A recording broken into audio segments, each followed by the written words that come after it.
اللهم صل وسلم وبارك على سيدنا محمد وعلى آله وأصحابه أجمعين. ازيكم يا حبايبي، عاملين ايه؟ النهارده قلنا نعمل ايه كده؟ نعمل لنا صينية جلاش.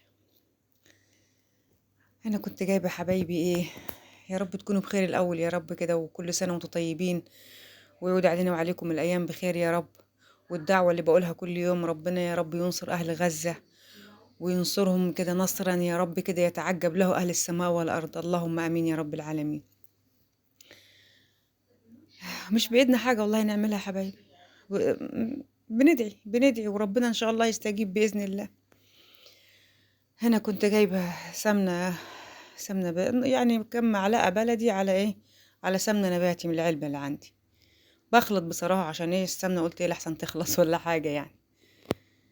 بجيب صينية وبحط فيها طبعا شوية سمنة كده أدهنها. وكنت جايبة السوداني، كنت دقاه كده يعني جرشاه شوية كده، وحطيت له معلقتين السوداني حطيت له معلقتين من العسل اللي كنت عاملاه كده. كان في عسل عندي قديم، حطيت منه كده، كان في الكوباية عندي، حطيت معلقتين على السوداني المجروش. وهنا كنت بجيب ايه ده بعد ما دهنت الصينية وفردت لفة الجلاش اهو زي ما انتوا شايفين. قلت ايه بقى نحطها اول واحدة كده، هنحط اول واحدة. معلش والله يا حبايبي عشان انا ماسكة التليفون بايدي والله، ايد ماسكة بيها التليفون والايد التانية بعمل بيها. هتيجي معايا برضو، هتظبط يا حبايبي ان شاء الله برضو اهي. الحمد لله الحمد لله، نحمده ونشكر فضله. الله لا إله إلا أنت سبحانك إني كنت من الظالمين. اللهم صل وسلم وبارك عليك يا حبيبي يا رسول الله. عليك الصلاة والسلام يا حبيبي يا رسول الله. دايما يا جماعة نستغفر كتير ونصلي على النبي كتير كده طول ما احنا واقفين في المطبخ، بنعمل أي حاجة كده طول النهار، احنا طبعا بنبقى شغالين وكده يعني. الاستغفار حلو يا حبايبي والله، بيريح النفسية جامد يعني الحمد لله. ده ها انا بحط اتنين وبعد كده احط عليهم سمنه، يعني الصينيه ما شاء الله، يعني الصينيه الحمد لله بتاخد بصي الورقه مظبوطه، ما لا بتتقطع مني لا من هنا ولا من هنا، هي مظبوطه على الصينيه بتاعتي. وبندهن طبعا نحط كده، وكل رقين يعني كل انا بحط اتنين، واحط بعد كده ايه الماده السمنه اللي بحطها دي. هخلص كده نص كده، والنص التاني ايه هحط اهو، عملت نص اللفه، والنص التاني ايه بعد ما حطيت السوداني وحطيت شوية قولوا معايا جوز هند. حطيت شوية جوز الهند وحطيت السوداني اللي أنا عاملاه، كنت حاطة له شوية معلقتين من العسل اللي أنا عاملاه الشربات عشان يمسك شوية كده بس. وحطيتها الباقي اللفة من فوق كده، وبعد كده ما حطيتش سمنة في آخر في آخر وش بقى عشان أعرف أقطعها وكده. بعد ما قطعتها مربعات كده، بعد كده حطيت عليها شوية سمنة تاني.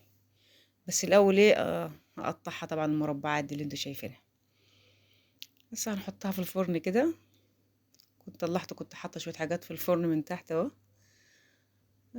بوتاجاز يا حبايبي، بوتاجازي تعبان قوي قوي قوي، مريض. بس العمق بتاعه واسع جدا، بس والله جبت الراجل صلحهولي، بس برضه بصوا هو قديم، دخل على 20 سنة واكتر. يعني الحمد لله ان هو عايش معايا الحمد لله. بوتاجازات غليت والحاجة غليت دلوقتي. وادي العسل اهو اللي كنت عاملاه. كنت عاملة ايه، هما كوبايتين سكر عليهم كوبايتين مية بس. اه متهيألي عايزة اخفه شوية عشان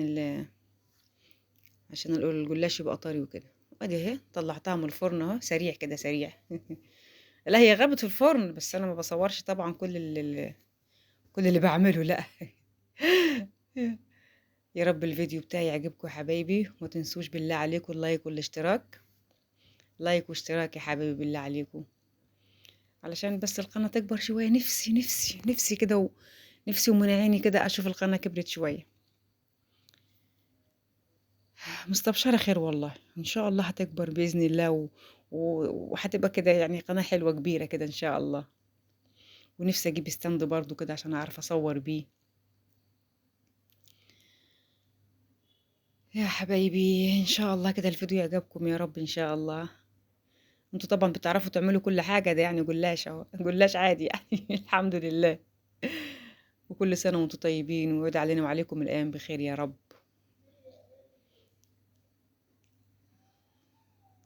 بس كده خلاص، اهو الفيديو خلاص كده. هغطيها بقى، انا عندي كيس بلاستيك تخين شوية احطها فيه عشان ما تبقى طرية شوية، عشان ما عنديش غطا بصراحة قدها قد الصينية يعني.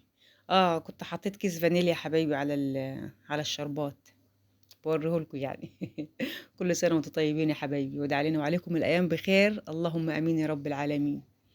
مع ألف سلامة يا حبايبي.